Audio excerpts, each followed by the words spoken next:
Voltamos a estar consigo para mais um episódio do programa Bíblia Aberta, aqui na sua TV Novo Tempo Portugal, um canal de TV que é o Canal da Esperança, e este canal encontra-se no canal 186 da Mel. Se tem a Mel, já sabe, pode sintonizar sempre que quiser, poderá até estar sempre ligado ao canal 186.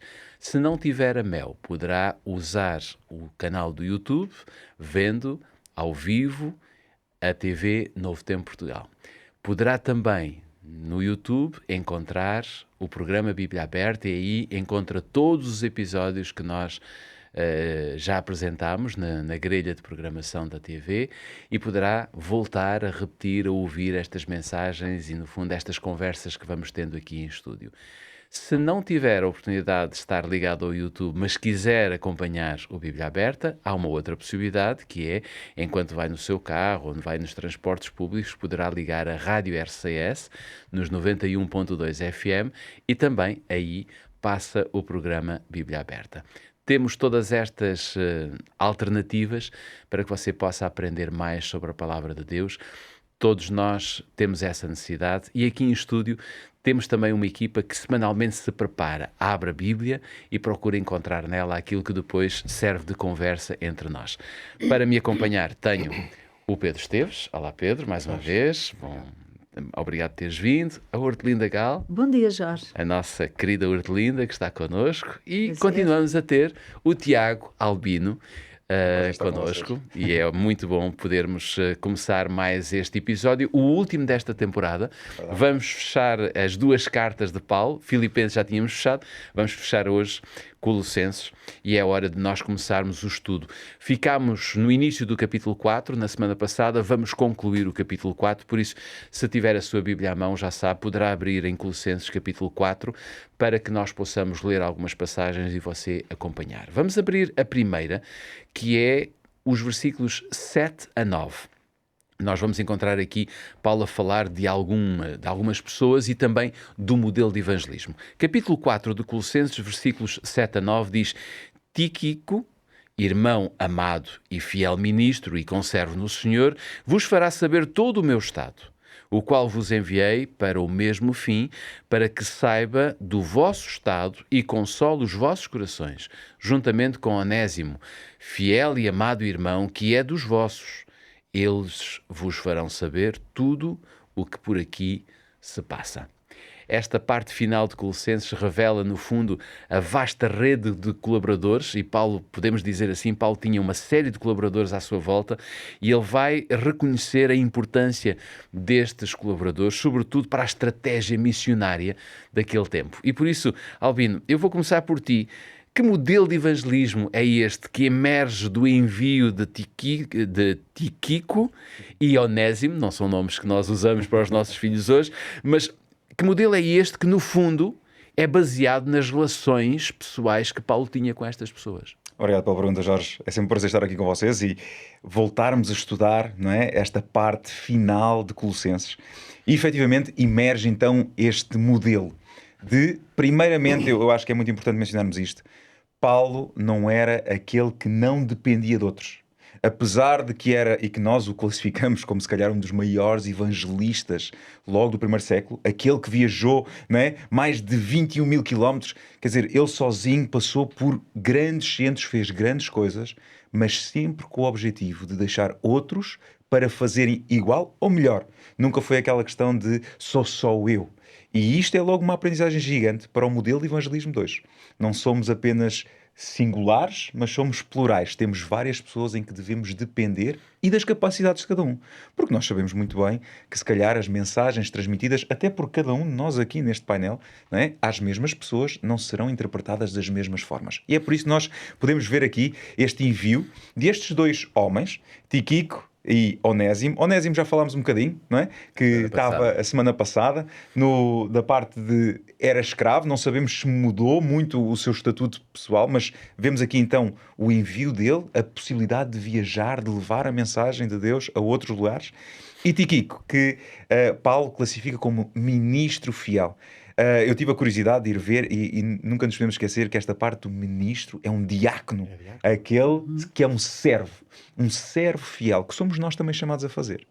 E o envio pessoal, apesar de nós hoje estarmos aqui, né, século XXI, termos estas coisas todas, sermos capazes de comunicar até se calhar com o outro lado do mundo em tempo real, naquela altura havia uma necessidade também do envio pessoal. Ele podia ter enviado cartas, sem enviar ninguém com as cartas, mas ele faz questão de enviar porque se calhar não eram só boas notícias.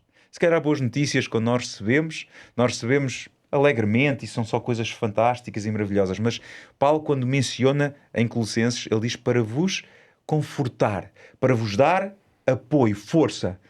E nós sabemos que o apoio e a força vêm muitas vezes pelo relacionamento pessoal. E isto também é um modelo de evangelismo para os dias de hoje, e vai continuar a ser, que é quando nós temos às vezes coisas difíceis para dizer. E se calhar a coisa difícil que Tiquico poderia vir a mencionar às pessoas de Colossos era que Paulo estava na prisão. Que aquele que um dia, não é, grande evangelista, estava a passar por dificuldades. E quando nós recebemos às vezes notícias tristes, quão importante é termos alguém para nos ajudar. Ainda hoje, não é? Nós até se calhar alguns de nós podemos relacionar isto, nós não temos tanto aqui na Europa, mas se calhar nos Estados Unidos temos aquelas notificações militares que vão a casa, quando são notícias tristes, são sempre alguém que vai em representatividade física, não é por carta, não é por mensagem, não é por vídeo, fisicamente, para poder haver então este conforto. Então este modelo de evangelismo hoje, de podermos ter alguém com quem podemos estar, falar, debater, é efetivamente um modelo eficaz. E nós vemos isto não só na Bíblia, mas também o vemos hoje. Quantas pessoas não são abençoadas porque houve alguém que tirou tempo, vamos dizer assim, tempo precioso na vida de todos, numa vida ocupada, tirou tempo para ir e para estar com a pessoa, passar momentos com ela e de lhe dar força em momentos de dor, em momentos difíceis. Mas também momentos de alegria. Quão bom é passar também momentos de alegria uns com os outros. Mas eu acho fantástico que Paulo então utiliza estes dois homens para fortalecer estas comunidades. E eu acho que eles também iriam fazer o mesmo. Ou seja, se receberam de Paulo, quão fácil também é nós dizermos assim, olha, nós estamos a passar esta mensagem, vocês que estão a recebê-la vão e façam igual. Então nós também hoje deveríamos fazer o mesmo. Há necessidade, vamos lá estar com as pessoas. Não vamos enviar só uma mensagem, porque hoje é fácil. Temos WhatsApp, temos Messenger, temos tanta coisa. Vamos enviar um vídeo, vamos uma mensagem. Essa é a parte fácil. Mas tirarmos tempo da nossa vida, de visitar, de passar tempo com as pessoas. Nós sabemos, não é? Tanto no nosso trabalho, mas também pessoas que gostam de receber visitas. De quem sabe quantas pessoas é que não recebem uma visita há tanto tempo. E agora receber uma visita de alguém enviado por Paulo. Naquela altura deve ter sido uau! Não é? Paulo enviou de propósito alguém para estar connosco. E nós, hoje, se calhar, também podemos ter o mesmo efeito na vida das pessoas. E com o propósito de consolá-los. Sem dúvida. E de os motivar a ter um relacionamento não é? Com Deus, sempre com esse objetivo. O relacionamento é sempre o objetivo de consolá-los e de os motivar a dizer, apesar das dificuldades, Deus no comando. Foi sempre uma preocupação de Paulo com todas as comunidades cristãs, mas havia uma outra preocupação de Paulo. Nós podemos enumerar aqui outra preocupação, que era a unidade entre judeus e gentios, não é? Quando vamos ao capítulo 4, lendo os versículos 10 e 11, nós dizemos aqui que ele vai agora falar de 3 personagens diferentes, mas vai colocá-los aqui.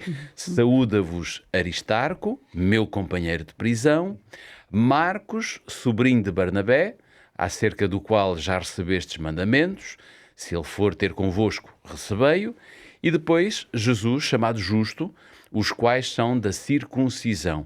Estes são só os meus cooperadores no reino de Deus e para mim têm sido consolação. É bom precisar que este Jesus não era Jesus Cristo, aliás, ele coloca justo. Logo o justo, não é?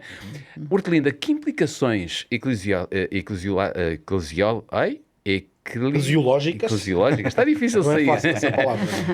Tem o facto de Paulo, no fundo, destacar estes 3 personagens, não é? Aristarco, Marcos e Justo, que eram seus cooperadores, não é?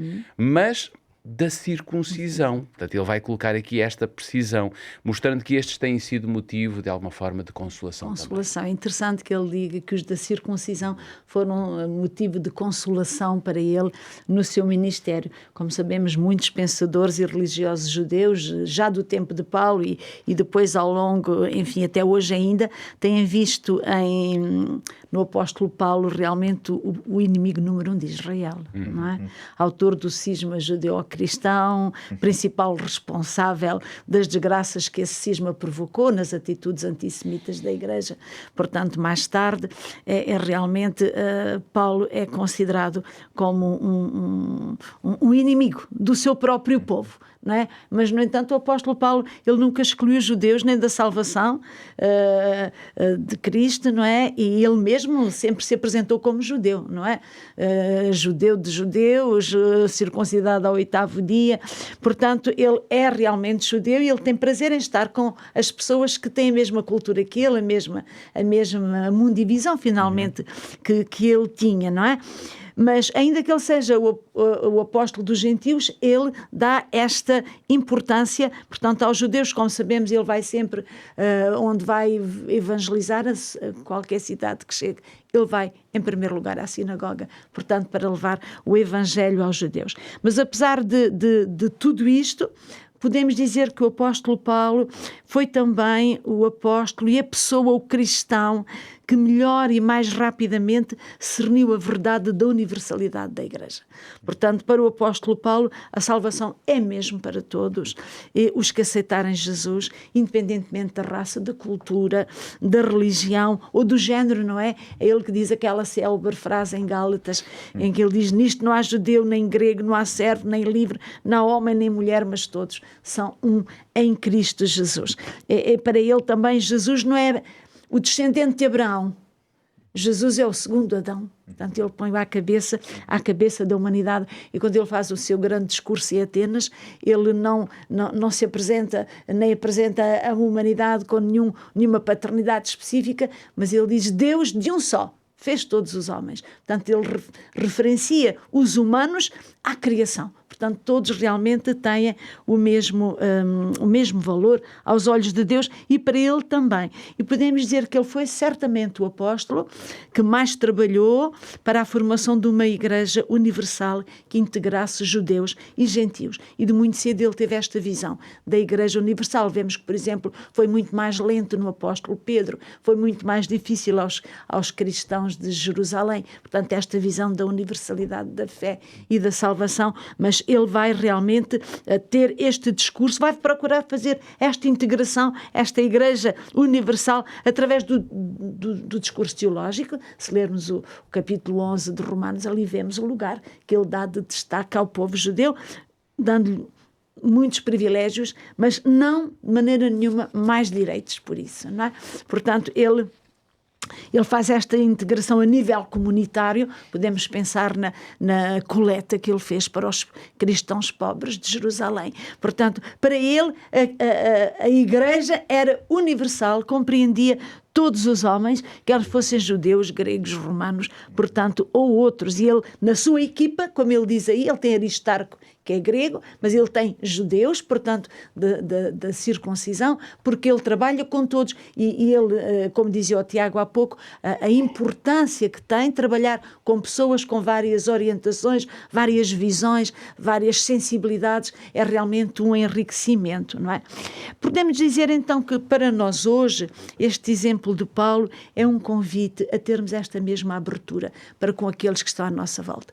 Hoje, até mesmo aqui em Portugal, em que nós podemos considerar-nos invadidos por pessoas que vêm de tantos lugares, com culturas diferentes, de raças diferentes, com visões diferentes, e talvez nós sejamos tentados a fazer realmente, a criar muros entre as pessoas, a trabalhar nas diferenças, quando realmente o apóstolo trabalhava na integração. Então nós podemos compreender isso e de fazer este mesmo trabalho. Olhar para as pessoas, não como vindas daqui ou dali, tendo esta ou aquela paternidade, esta ou aquela raça, esta ou aquela cultura, mas sermos capazes de ir além disso e de, como o apóstolo Paulo, vê-las despidas daquilo que a cultura, até a genética, os hábitos, todas as coisas, a história, os espaços geográficos fizeram dessas pessoas. E olharmos cada pessoa como um ser humano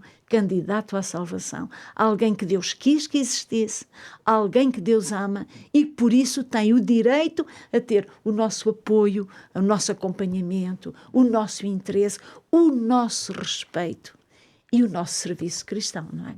É isso que realmente me parece que o exemplo do apóstolo Paulo é espetacular para nós, para podermos ser, acima de tudo, humanos e levarmos o cristianismo aos humanos, porque ele é para a salvação de toda a humanidade.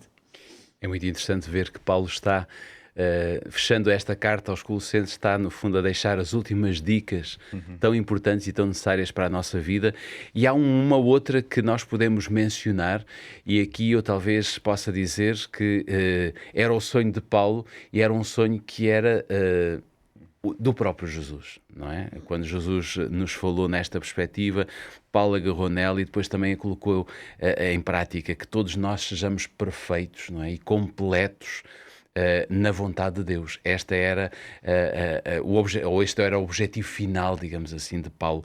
E se nós formos a Colossenses capítulo 4, versículos 12 e 13, nós vamos encontrar isto, não é? Saúda-vos Epáfras, que é dentre vós servo de Cristo, combatendo sempre por vós em orações, para que vos conserveis firmes, perfeitos e consumados em toda a vontade de Deus, pois dele dou testemunho de que tem grande zelo por vós e pelos que estão em Laodiceia e em Hierápolis. Pedro, Paulo vai dar aqui uma importância grande à oração de Epáfras, não é?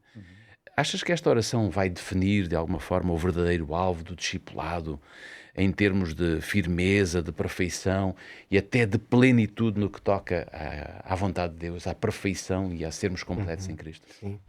Esta oração que aparece como se não fosse na primeira pessoa, não é? É como Paulo está a dizer que Epáfras saúda-vos, e depois é como se citasse a oração dele, não é? E vai fazer um conjunto aqui de afirmações e usar aqui palavras muito significativas, de facto, nesse conceito, um conceito grande, mas muitíssimo importante do Novo Testamento, que é esse conceito de discipulado, que no fundo nesse processo de caminhar e crescer com Cristo há um conjunto de experiências e de práticas que são muito importantes. E vale a pena aqui tomarmos uns minutos para olhar para algumas das notas dentro desta oração. Porque a primeira expressão de Paulo aqui é que, quando ele define quem é e porque é que Epáfras está a enviar esta saudação, ele chama-lhe servo de Cristo e diz que ele está a combater sempre por vós em orações. Usando um gerúndio aqui, combatendo sempre por vós em orações. É interessante que o apóstolo utilize esta expressão de que, garantindo aos colossenses que este seu amigo estava a lutar em oração por eles. Temos que entender muito bem o contexto, que a imagética da luta e da batalha é realmente na Bíblia usada com muita frequência no campo da oração. Especialmente quando se trata do contexto de intercessão. A lógica da intercessão na Bíblia é precisamente a lógica de entender que há uma batalha que tem que ser travada. E é por isso que a linguagem é, não vou dizer militar, mas é esta linguagem do conflito. O que é que isso significa? A verdade é esta. A Bíblia é muito clara em mostrar que o crente vive, seja na sua dimensão, nas suas lutas pessoais, mentais e espirituais, mas também, obviamente, porque isto está envolvido numa luta cósmica, em que as forças das trevas, Satanás, os anjos caídos, são essas as forças tenebrosas que o apóstolo Paulo fala, as potestades, que ele também, às quais se refere, principados e potestades no mundo das trevas, que ele se refere, por exemplo, aos Efésios. Isto é uma realidade concreta, ela é invisível aos nossos olhos, é do domínio do que é espiritual e transcendente, mas é uma realidade concreta, cujos efeitos são observáveis. E por isso é que quando se trata de orar para se manter capaz de estar espiritualmente vivo, apesar dessas lutas tremendas desses poderes contra nós, a linguagem da batalha aparece neste contexto porque isto é um combate. Se nós não estivermos disponíveis para este combate espiritual, se nos deixarmos ir abaixo ou deixarmos de combater, estamos perdidos. Dizia o apóstolo, a nossa luta não é contra a carne e o sangue. Ou seja, por mais que as lutas que temos às vezes com as pessoas e no mundo das relações humanas, até entre os cristãos também há muitos problemas nas comunidades cristãs ou entre as famílias cristãs. Porque as pessoas... Aqui, por acaso, há bocadinho se referia a Marcos, não é? E nós sabemos que Paulo teve problemas com Marcos no início do ministério. Não estava nada satisfeito com o comportamento de Marcos, não é? E nem quis ir com ele, e isso até fez com que ele se separasse, não é? Agora, o ponto é este. Essas lutas entre as pessoas, elas não são verdadeiramente a essência da nossa batalha. Por isso Paulo diz, não é contra a carne e o sangue, que é uma maneira de dizer as pessoas. Não pensem que é aí que está a nossa luta. A nossa luta está acima disto. Ou seja, de um nível superior. Logo, diante de forças tão poderosas e tão capazes, realmente é preciso estar disposto ao combate.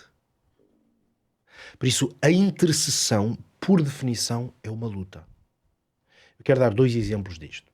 Mesmo que não tenha tempo para ir ao resto, mas situar-me nesta ideia de que é preciso combater na oração. E de que isso faz parte da nossa maturidade cristã. A primeira é de que nós temos em Números 16 uma história absolutamente extraordinária sobre o que é a intercessão sacerdotal, que hoje é a intercessão que a Igreja exerce, porque somos sacerdotes, todos, pedras dessa casa espiritual, como diz o apóstolo. Recordam-se dessa passagem em que, depois de um momento de rebeldia brutal entre o povo de Deus, no povo de Israel, Deus envia uma praga, digamos assim, de morte, como um juízo que se efetivou naquele momento. E Moisés, um tremendo intercessor, como sabemos, sempre foi, Moisés vai dar, o texto parece ter essa nota de rapidez. Moisés diz a Arão, o sumo sacerdote, vai depressa, leva o incensário, corre, ele diz, e coloca-te no arraial, coloca-te entre os vivos e os mortos, para que a praga cesse. Estou a citar, porque é um texto, leio e medito muitas vezes nele, porque eu vejo aqui a melhor definição em toda a Bíblia sobre o que é a intercessão, ou seja, a oração de combate, que é ir para as forças transcendentais e meter-se entre os vivos e os mortos e ali aguentar firme. E o texto diz que Arão leva esses objetos que ali eram o que representavam de facto a intercessão, com incenso. E ele vai, e o texto diz que no momento em que ele se colocou, que a praga parou. E ficaram literalmente, agora imaginem a cena, é brutal, literalmente ficam mortos de um lado e vivos do outro. Imaginem, a pessoa que ficou na fronteira entre o último que morreu e o primeiro que fica vivo. E Arão está no meio. Este quadro dá uma visão do que é a intercessão. Por isso é que combater é tão importante. Talvez por isso, um dos episódios no Novo Testamento que mais me tocam, sobre os quais eu mais vezes medito e também tenho que confessar sobre... É um dos episódios que eu mais prego, justamente quando sou pastor numa igreja, eu prego esse episódio talvez 2 ou 3 vezes por ano, sempre, que é Jesus com os discípulos no Getsemane. Em que Jesus pede, quase suplica, àqueles 3 dos seus mais próximos discípulos e diz-lhe, fiquem aqui e orem comigo. Eu vou à parte. Então ele vai à parte e o que é que Jesus tem? Uma luta, um combate. É a maior oração de intercessão talvez do universo, porque Jesus está a combater contra as forças do mal que o tentam fazer desistir, no fundo, da grande missão que ele tem para a sua vida, certo? Por isso Jesus vai sofrer.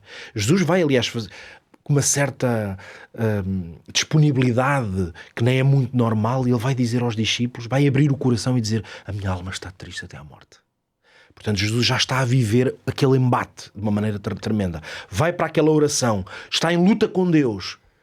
E os 3 desgraçados, desculpa-me a expressão, que deviam ter entendido o momento único que estavam a viver e ficavam em quê? A combater. E quando Jesus vem, eles dormem. Esta história é muito significativa, porque os homens que Jesus pediu e chamou para lutarem com ele desistiram da luta. E é curioso porque desistiram porquê? Foram adorar um bezerro de ouro? Não. Desistiram porque não entenderam que era um momento para combater. Puseram as armas.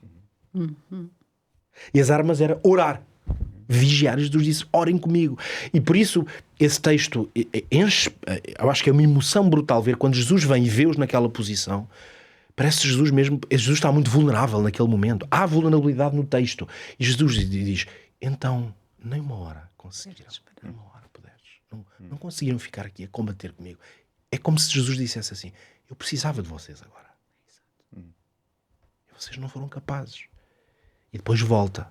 O texto de Lucas diz que foi enviado um anjo naquele momento para consolar Jesus. Eu tenho uma convicção que vou partilhar aqui. Enfim, é só isso, não é mais do que uma convicção, não é? É de que aquele anjo não teria sido necessário ser enviado do céu se os discípulos tivessem cumprido o papel deles. Porque eu imagino que Jesus se chegasse junto aos três. Eu agora imagino que eles estavam os três abraçados, a orar e dizer, Senhor, abençoa o nosso mestre, guarda-o, ele está em luta. Jesus se chegasse ali e os visse, eu imagino o seguinte, Jesus juntava-se a eles. E começavam os quatro e eles abraçavam-no e diziam, vai em frente. Mas Jesus ficou sozinho. Porque os soldados espirituais que ele levou com ele abandonaram a batalha. Desertaram o campo de batalha, que era a intercessão. Então o que é que Deus faz? Tem que mandar um anjo para o consolar. Jesus ficou sozinho a batalhar no momento mais importante da história da humanidade, quase. Aqui está um exemplo de que o que nós precisamos de fazer é combater em oração. É isso, interceder, é estar disposto para a luta. E Epáfras era um homem, por isso tão recomendável, porque Paulo diz, este vocês podem ter a certeza que está a combater. Eu acho bastante interessante aqui o papel de Epáfras, porque nem todos nós somos capazes de fazer este combate, não é? Todos nós podemos tentar, mas nem todos conseguimos ter o mesmo resultado. O que é certo é que Paulo não vai se isolar a ele próprio, como há pouco o Albino dizia, de ele ser o personagem principal. Ele vai agora enumerar uma outra pessoa que se calhar só o conhecemos neste episódio, nada mais, não é? Em que é um homem que combate claramente, ou seja, não desiste de lutar com Deus pelos outros. Podia lutar por ele próprio, não é? Mas não é o caso. Ele luta por vós em orações. E é muito interessante quando nós temos alguém também a quem nós possamos recorrer, não é? É esta ideia de termos... É dizer, luta comigo, não é? E essa pessoa se disponibilizar a lutar. Só na dificuldade. É muito interessante isto. Nós temos estado ao longo destes minutos a ver o que o próprio Paulo fez, aquilo que ele recomendou, ver que Paulo era um homem de oração, mas não era o único, não é? Ele encontrou outras pessoas que faziam parte da sua equipa e os colossenses foram realmente muito agraciados e cheios do conhecimento porque Paulo tinha esta convicção e deu tudo por aquele povo. Nós estamos aqui numa conversa extremamente agradável, no programa A Bíblia Aberta, mas temos que fazer uma curta pausa. Voltamos já a seguir. TV Novo Tempo, o canal do sábado, o canal da esperança. Estamos de volta para a segunda parte deste episódio da Bíblia Aberta. Será o último desta série, desta temporada, que temos vindo a estudar Filipenses numa primeira fase e agora Colossenses. Estamos mesmo no último capítulo desta carta que Paulo deixou a este povo. Antes de retomarmos a nossa conversa, eu tenho sempre algo para lhe oferecer e desta vez eu quero lhe propor mais um guia de estudos. É um guia bastante interessante que tem por título Educação Financeira à Luz da Bíblia. É este guia de estudo que eu tenho aqui na mão, portanto tem este título, Educação Financeira à Luz da Bíblia. Há muitos de nós que gostaríamos de ser ricos. Será que ser rico é pecado? É uma boa pergunta que precisa de ter uma boa resposta. Então, pela Bíblia, nós vamos encontrar essa resposta. E aqui você vai encontrar vários versículos que nos podem indicar se realmente ser rico é pecado. Ou então, podemos ver passo a passo para darmos, digamos, um adeus, se quisermos, ou livrarmos-nos das nossas dívidas. Muitas vezes nós estamos com muitas dívidas pelo meio e não sabemos como. Aqui temos algumas dicas que nos podem dar alguma oportunidade de podermos resolver alguns problemas financeiros da nossa vida. Portanto, se precisar deste guia de estudo, se desejar, ou se quiser inclusive oferecer a alguém próximo de si, algum filho, mesmo ao seu marido, à sua esposa, não importa, então peça gratuitamente através do nosso número de telefone 933 93 9291. 933 93 9291 e teremos muito gosto em oferecer-lhe este guia de estudo para que também conheça esta vertente, digamos, que a Bíblia tem sobre a nossa parte financeira. Vamos voltar à nossa conversa, porque estava a ser tão boa que nós agora vamos ligar a primeira parte à segunda, ou seja, nesta segunda parte do Bíblia Aberta de hoje, nós estamos, como disse há pouco, a terminar este estudo da carta aos Colossenses, estamos no capítulo 4, e se agora lermos os versículos 10 e 11, nós vamos encontrar aqui mais dois personagens que Paulo vai introduzir nesta carta, que vai nos dar como personagens que faziam parte da sua equipa. Vamos ler, e eu disse lermos o capítulo 4, versículos 10 e 11, mas vou corrigir, é 2 Timóteo. Gosto tanto da Epístola aos Colossenses que já ia aqui dar-lhe uma informação errada. Vamos trocar só de epístola, muito rapidamente, a 2 Timóteo capítulo 4, e aí vamos ler os versículos 10 e 11. Diz: porque Demas me desamparou, amando o presente século, e foi para Tessalónica. Crescente para a Galácia, Tito para a Dalmácia, só Lucas está comigo. Toma Marcos e traze-o contigo, porque me é muito útil para o ministério.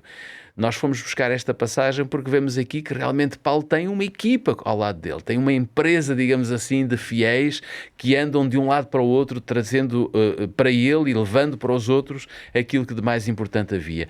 Temos aqui, portanto, mais alguns elementos da equipa de Paulo, neste contraste bastante visível. Lucas mantinha-se com Paulo. Ao contrário, Demas tinha-o desamparado, tinha sido embora, enfim, tinha abandonado, de alguma forma, aquela perspectiva da missão que Paulo estabelecia e que imprimia junto de todos os seus. Albino, este contraste ilustra, de alguma forma, muito bem o conflito que nós podemos ter entre fidelidade e missão. Fidelidade, por exemplo, à missão, se quisermos, não é? E, ao mesmo tempo, o amor, tal como Paulo vai descrever aqui, amor ao presente século, às coisas deste mundo. Como é que nós podemos aqui tirar alguma coisa importante para a nossa vida? É verdade, Jorge.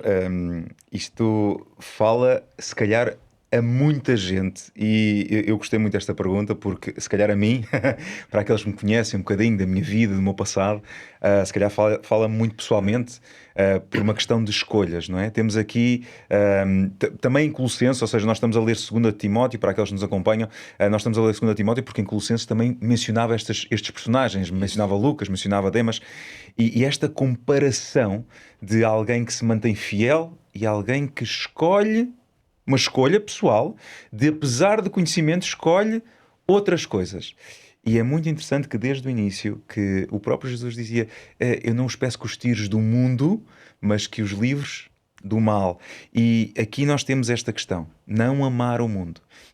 Nós muitas vezes utilizamos num contexto cristão, se calhar esta palavra mundo, para aqueles se calhar que não têm, não é tanto conhecimento bíblico, isto até parece que estamos a falar de o mundo, o que é esta coisa. E agora até há aquela ideia de podermos ir para Marte. Exatamente, não é? Então, já não amamos mundo, amamos Marte. Não, mas nós sabemos pessoalmente, não é? Amar as coisas que não são de Deus, não é? Amar algo contrário ao que Ele nos deixou.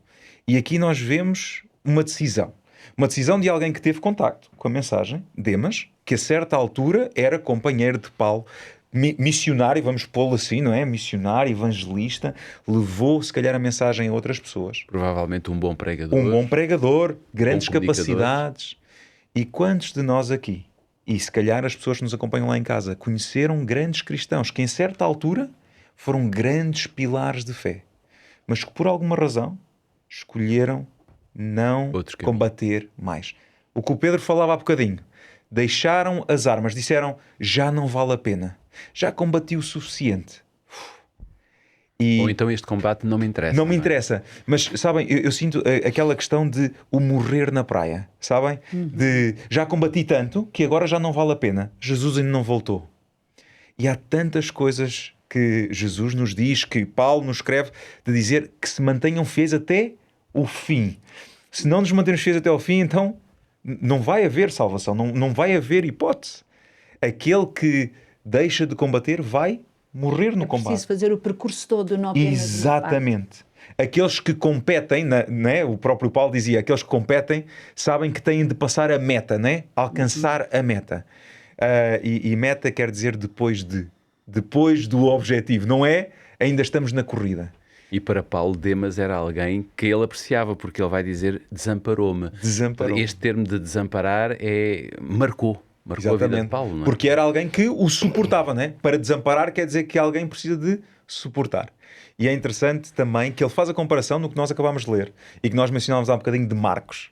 Que Marcos, em certa altura, foi alguém que o desamparou também, que parecia aquele fogo inicial de não, eu vou para a frente, e queria acompanhar Paulo, mas por causa das dificuldades do ministério, então Paulo disse, não quero, Marcos não vale a pena. Mas que agora, vejam bem o que é que ele diz, traz-me Marcos. Que depois também representa aqueles que podem se ter afastado. Eu gosto muito às vezes de me identificar com Marcos, porque eu próprio na minha vida também, em certa altura, escolhi outros caminhos e pela graça de Deus hoje estou aqui. Graças a Deus, não é por mérito meu, sem dúvida, mas que voltámos ao ministério, voltámos a acreditar na missão, a pegar nas armas espirituais, não é? Voltar a vestir a armadura e dizer, não, este combate vale a pena. E é por isso que é tão importante esta mensagem que Paulo nos deixa aqui, desta comparação entre Lucas e Demas. E quando fala com Lucas, né, nesta carta a Timóteo, uma das últimas cartas, se calhar, que ele escreveu, a dizer, traz-me, conforta-me, eu preciso também de apoio. Aquilo que o Pedro também estava a falar, a necessidade de apoio mútuo, nas dificuldades, apesar de Deus ser o nosso suporte, e é sem dúvida, mas a necessidade de nos suportarmos uns aos outros, de nos elevarmos uns aos outros. E isto é uma necessidade que nós temos humana. E nessa ideia com Marcos, Paulo provavelmente passou muito tempo, ou parte do seu tempo, a monitorizar as atitudes de Marcos e a ver o crescimento de Marcos, e de repente diz, não, Marcos tem valor, eu quero na minha equipa novamente. Sem dúvida. Isto é qualquer coisa de muito interessante, não é? Agora, Paulo também queria muito que a sua mensagem pudesse circular, não só pela igreja de Colossos, mas também pudesse de alguma forma chegar a outros, não é? E que os outros pudessem estar certos desta verdade que ele amava e que ele pregava, e ao mesmo tempo desta autoridade que era a própria mensagem, não é? Se nós voltarmos ao capítulo 4 de Colossenses, porque no fundo é a base da nossa conversa, agora no versículo 16 nós vamos encontrar aqui algo muito interessante sobre a circulação das cartas e da autoridade desta mensagem que ele pregava. Diz claramente este versículo 16, quando esta epístola tiver sido lida entre vós, fazei que também o seja na igreja dos laodicenses, e a que veio de Laodiceia, lede-a vós igualmente. Ou seja, havia uma circulação de cartas, porque cada uma delas tinha mensagens muito interessantes. Hortelinda, que princípios nós podemos tirar, digamos, desta orientação que Paulo dá aqui, das suas cartas circularem de igreja para igreja? Bom, a primeira coisa que aprendemos é que existiu uma carta aos laodicenses que nós não conhecemos, não é? Que não está no cânon nem fora do cânon, não é? E deve ter desaparecido, mas que era mesmo os pais da igreja, os primeiros não falaram. Porque ele diz que leiam também em Colossos, na igreja de Colossos. Mas eu penso que há dois aspectos que eu gostaria e penso que estão certamente no espírito de Paulo. E o primeiro é que ele acredita absolutamente na sua inspiração. Ele acredita que ele é inspirado por Deus naquilo que diz e que, portanto, os seus escritos são importantes e valem em todo lugar e em todas as igrejas. É por isso que ele diz que realmente a leiam à igreja dos laodicenses e que façam, portanto, esta troca. Na realidade, esta é uma característica dos textos inspirados. É que eles podem dizer coisas diferentes a pessoas diferentes, em situações diferentes. Certamente já vos aconteceu vocês estarem numa aflição, pedirem a Deus uma luz, uma palavra, e abrem a vossa Bíblia e caem num versículo, os vossos olhos vão precisamente para o versículo que tem a resposta.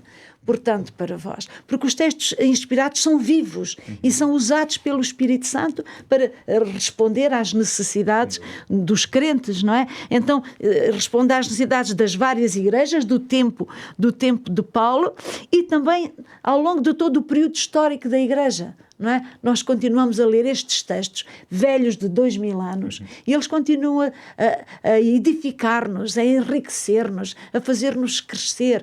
Portanto, é a riqueza da inspiração. É a palavra dos homens, não é escrita pelos homens, mas que contém realmente a palavra de Deus. E eu penso que Paulo tinha absoluta certeza disto. Então ele manda lê-lo por todos, não é? Todos leiam porque vem da parte de Deus.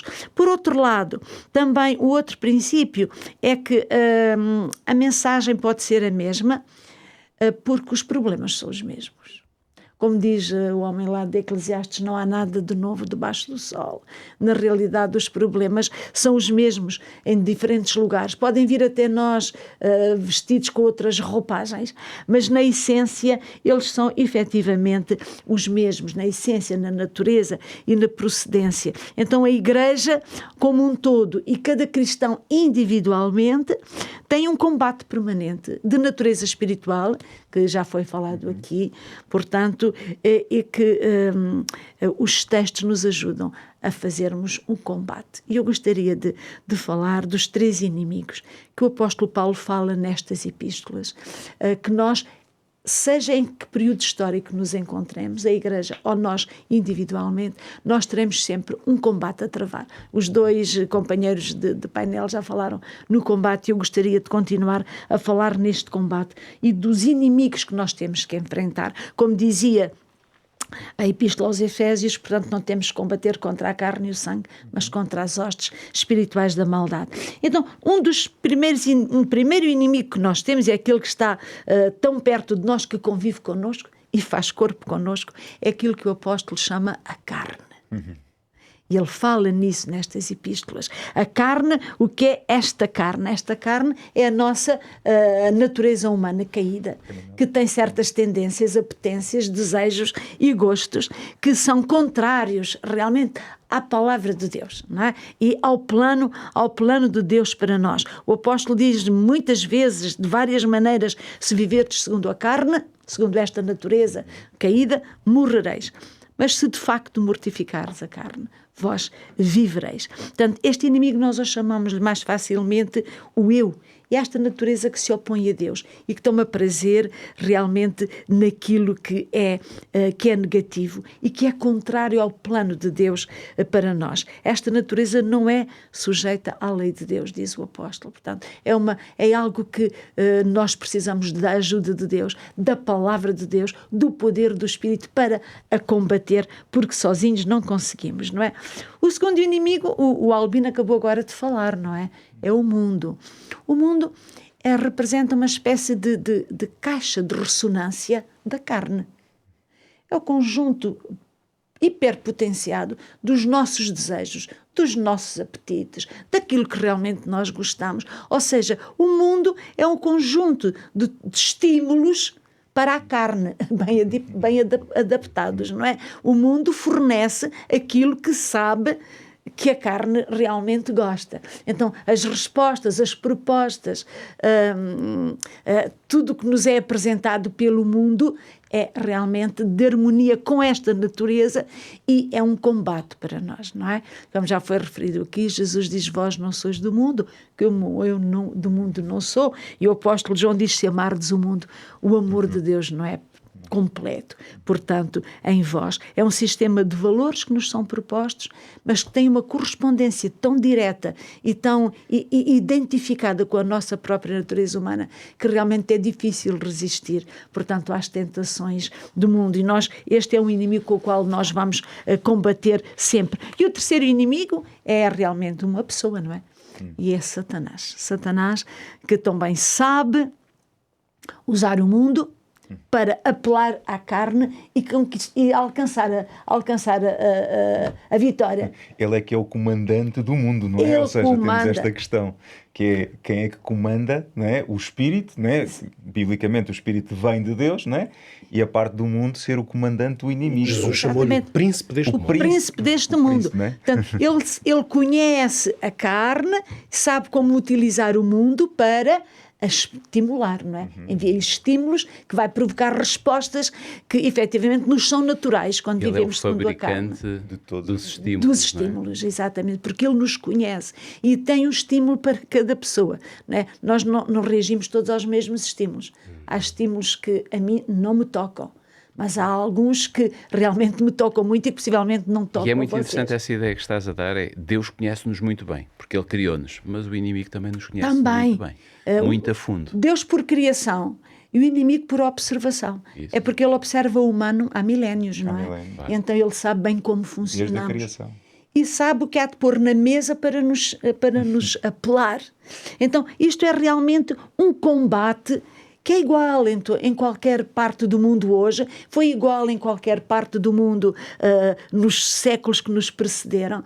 E é por isso que nós ainda hoje podemos ler o livro do profeta Isaías, não é? Dizendo, apelando para o povo não se abandonar à idolatria e resistir à idolatria. Nós dizemos, mas nós, enfim, não temos nada a ver com isto, não é?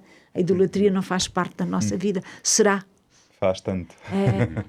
O inimigo mudou-lhe as roupagens, mudou-lhe as cores, mas ela continua aí. Na realidade, o nosso grande pecado é da idolatria, não é? E é por isso que o primeiro mandamento da lei de Deus é: não terás outros deuses diante de mim. E é aí que tudo se joga. E é este combate que é o mesmo da Igreja. Sempre será o mesmo até que Jesus venha, que a palavra de Deus nos dá as ferramentas, nos dá as orientações e o Espírito Santo nos capacita para travá-lo. E quando vamos ao livro de Oseias, nós percebemos a raiz do nosso problema, não é? Falta-nos o conhecimento de Deus, Exatamente. o amor, enfim, todas essas coisas. Exatamente. Portanto, logo estes textos são para o homem. Qual homem? Todos. Todos nós. Não é verdade? Para quando? Para sempre. Para sempre. Não é? E para onde? Em todo o lugar. Nós continuamos agradecemos a Deus por ter esta orientação da palavra, que foi escrita há milhares e milhares de anos, mas que é a prova da inspiração, é a sensibilidade que o ser humano tem a estes textos. É a prova de que eles não são unicamente humanos, são escritos por humanos, mas vêm de Deus, incluindo sobretudo também os do apóstolo Paulo. É interessante, quando tu começaste por dizer que Paulo sentia-se sempre um homem inspirado e, portanto, aquilo que ele escrevia era muito importante partilhar com os outros, e aquilo que nós podemos ver como, remate final, se quisermos, a tudo aquilo que nós tivemos ao longo desta temporada a falar, é que nós temos que perceber quais são as escolhas que fazemos para a nossa vida. Apesar de tudo, nós temos que perceber se estamos a escolher o certo ou se não estamos a escolher o certo, não é? E se o certo que nós entendemos ser o certo, revela o caráter de Deus, porque é aqui o barómetro, digamos, é aquilo que nos vai distinguir dos outros, é se nós conseguimos, através das nossas escolhas, revelar o caráter de Deus. E para isso eu gostava, é um bocadinho contra a natura, não é? Mas tivemos a estudar a carta dos Colossenses e vamos terminar com a passagem de Tessalonicenses. Mas eu gostava de ir a uma passagem de Tessalonicenses, que é a 1 Tessalonicenses capítulo 5. Abra, por favor, a sua Bíblia em 1 Tessalonicenses capítulo 5, para lermos o versículo 18. Porque, de alguma maneira, Paulo vai falar aqui um bocadinho da gratidão como um estilo de vida que nós precisamos ter na nossa vida. Ele vai dizer, capítulo 5, versículo 18, em tudo dai graças, porque esta é a vontade de Deus, em Cristo Jesus, para convosco. Não é? Pedro, nós vamos fechar esta série de episódios sobre estas duas cartas, que foi verdadeiramente apaixonante, digamos assim, não é? Foi muito bom. Tudo aquilo que nós tivemos aqui durante esta temporada foi um desafio cheio de sentido, vamos dizer assim. Mas Pedro, de que modo a gratidão, teologicamente falando, este apelo à gratidão, ele se pode relacionar com o apelo que nós vimos também e estudamos em Colossenses, para nós permanecermos, por exemplo, firmes em toda a vontade de Deus? Sem dúvida, eu acho que para já é ótimo podermos terminar sobre esta nota de gratidão, como um dos grandes princípios da teologia de Paulo. Ou seja, não é uma coisa assim barata de chegar ao fim e dizer, olha, deem graças em tudo. Paulo explana esse tema, ele está a desenvolvê-lo ao longo das suas cartas. Mas foi interessante a maneira como a pergunta coloca esta ideia, porque se, ao terminarmos aqui o estudo da carta aos Colossenses, pudéssemos fazer talvez não digo um resumo, ou como se houvesse um texto principal, mas pode haver uma ideia que talvez seja um pouco congregadora, ou até várias, mas eu poderia fixar-me numa expressão que o capítulo 3 usou a propósito enfim, daqueles vários conselhos que são dados, quando o apóstolo diz, tudo quanto fizerdes, fazei-o em nome do Senhor. E este princípio realmente é absolutamente transversal. Por isso, a Hortelinda tão bem agora explanou isso aqui, por isso é que estas cartas têm esta aplicação universal e são para todo o tempo e para todo o homem e para todo o lugar, porque a expressão tudo quanto fizeres, fazei em nome do Senhor é absolutamente universal. As coisas que os homens no primeiro século faziam, a maneira como as famílias viviam, as relações interpessoais, a cultura, tudo nos distingue quase até ao limite. Mas se há uma coisa que não nos distingue é que o que naquele tempo era feito, a forma como era feito, a cultura e a maneira como as pessoas viviam até a fé, elas tinham que o fazer em nome do Senhor. E nós hoje, no século XXI, com as realidades do tempo em que vivemos, tudo o que fazemos será válido se o fizermos em nome do Senhor. Fazer em nome é que a nossa vida, as coisas que nós fazemos, as escolhas e os frutos que produzimos, eles têm a marca do Senhor. É como, porque o nome é o que dá identidade. É para isso que serve o nome. Até fazer as coisas em função do que Deus é. Sim. Como se Deus, a metáfora que eu queria usar é o seguinte: se a nossa vida fosse um quadro que está a ser pintado com as nossas ações, com as nossas escolhas, com o nosso serviço, com a nossa missão, com os nossos relacionamentos, a maneira como nós homens amamos as esposas, como as mulheres amam e cuidam dos maridos, como os filhos obedecem aos pais, como os pais tratam e educam os filhos, tudo isto. Se tudo isto fosse uma pintura que estivesse a ser desenhada e o ChatGPT conseguia transformar as nossas ações todas também numa pintura, só para vermos graficamente. O que o apóstolo está a dizer é, se a vossa vida fosse esta pintura que estivesse a ser desenhada, desenha-na de tal maneira que no fim Deus possa aparecer e Ele é que assina. Amém. Como o autor. E essa pintura é muito interessante ver que tu dizias que era universal, mas é também transversal, ou seja, não tem uma época em que era assim e que agora já mudou. Não, é sempre igual. Sempre. Sempre a mesma pintura. Sendo que o desenho que aparecerá nessa pintura, na Idade Média, o desenho teria um aspecto, porque a vida e as cores da vida eram umas, aqui no primeiro século as cores eram outras, e hoje a imagem já vai ser tecnológica, com cores mais berrantes, não sei. A imagem, o aspecto dela, as características dela vão ser diferentes. Mas há esta coisa maravilhosa de que, no fim, Deus assina essa obra. E nós sabemos que o que dá valor a uma obra é a assinatura. Por isso é que nós, amadores, olhamos para obras de alguns dos grandes, por exemplo, pintores do passado, especialmente. No nosso olhar amador, olhamos para algumas obras e dizemos, isto nem parece assim Nada. grande coisa de especial. Claro, estamos sempre a comparar com aquela capacidade de desenhar o detalhe das coisas. E aí houve outros movimentos culturais em que as coisas eram muito simplistas, etc. Mas nós sabemos que se estiver lá escrito Picasso e se souberem que aquilo é mesmo a assinatura do Picasso, aqueles riscos num quadro valem milhões. Mesmo que eu conseguisse fazer uma coisa próxima em termos só de aspecto, vale nada. É a assinatura da pessoa certa. Porque ganha... E nós, lá está, amadoramente dizemos, mas o quê? Aqueles rabiscos é que têm aquele valor? Não são os rabiscos, é aquela pessoa. E essa pessoa teve um peso na história da arte que lhe dá isso. Tudo o que ela faça tem valor. Porque as pessoas sabem que está inserido numa identidade. E a nossa vida pode ser uma obra de arte de tal forma apresentável que Deus no fim diz, isto é uma obra minha. Cristo. E Paulo queria muito que as pessoas vissem que a assinatura era mesmo de Cristo, não era de ninguém mais. Por isso, eu parece que fugi da questão de dar graças, mas vou terminar com isso. Por isso é que o apóstolo diz, aliás, eu esqueci-me o texto que eu estava a citar há bocadinho, e fazer tudo em nome do Senhor, dando graças a Ele por todas as coisas. Porquê? Porque a gratidão é o reconhecimento da soberania de Deus em tudo o que nos acontece. É a soberania de Deus nas circunstâncias. Por isso é que dar graças em tudo não significa estar contente e satisfeito com tudo, porque há tanta coisa na nossa vida que é motivo de lágrimas até e tristeza. Dar graças em tudo é reconhecer que Deus está soberano sobre cada momento da minha vida. Por isso é que, teologicamente, podíamos dizer que dar graças em tudo é um ato de fé na providência de Deus, na autoridade e na soberania de Deus.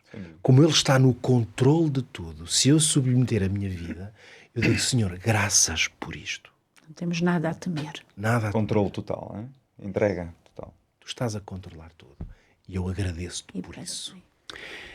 É desta forma tão extraordinária, vamos dizer assim, que fechamos mais um episódio de Bíblia Aberta. Fechamos também uma temporada. Ao longo desta temporada de 12, 13 episódios, estivemos a olhar por 2 cartas pequeninas, é verdade, mas deu tanto sumo. E qualquer dia voltaremos a estudar, porque nunca é demais nós estudarmos aquilo que o Senhor Deus nos dá. Por isso, nunca deixe de ter a sua Bíblia aberta. Mantenha-a aberta consigo. Quanto a esta equipa de colaboradores e de convidados, eu agradeço-vos muito, aos 3, por me terem dado o privilégio da vossa companhia e ao mesmo tempo de podermos trazer aquilo que o Senhor Deus nos deu a conhecer, e a nossa experiência também foi bastante engrandecedora, a nossa conversa ou as nossas conversas ao longo desta temporada. Só falta mesmo nós fecharmos este episódio, relembrando a oferta que temos para si. É esta revista, Guia de Estudo, Educação Financeira à Luz da Bíblia. Se desejar receber este Guia de Estudo em sua casa, poderá fazê-lo através do pedido para o 933939291. Alguém do outro lado irá lançar, ou melhor, irá recolher o seu pedido e irá depois enviar por correio gratuitamente, e você poderá receber em sua casa. Para a semana nós vamos abrir uma nova temporada, porque nós não nos vamos embora. Para a semana voltaremos, onde iremos tratar de um outro assunto também muito interessante. Vamos voltar a refletir sobre a forma como podemos e devemos crescer na nossa relação com Deus. É um tema que de certeza vai poder também fazer boas reflexões connosco, por isso fica desde já convidado a poder estar na próxima semana connosco. Até lá, tenha uma boa semana, que Deus o abençoe.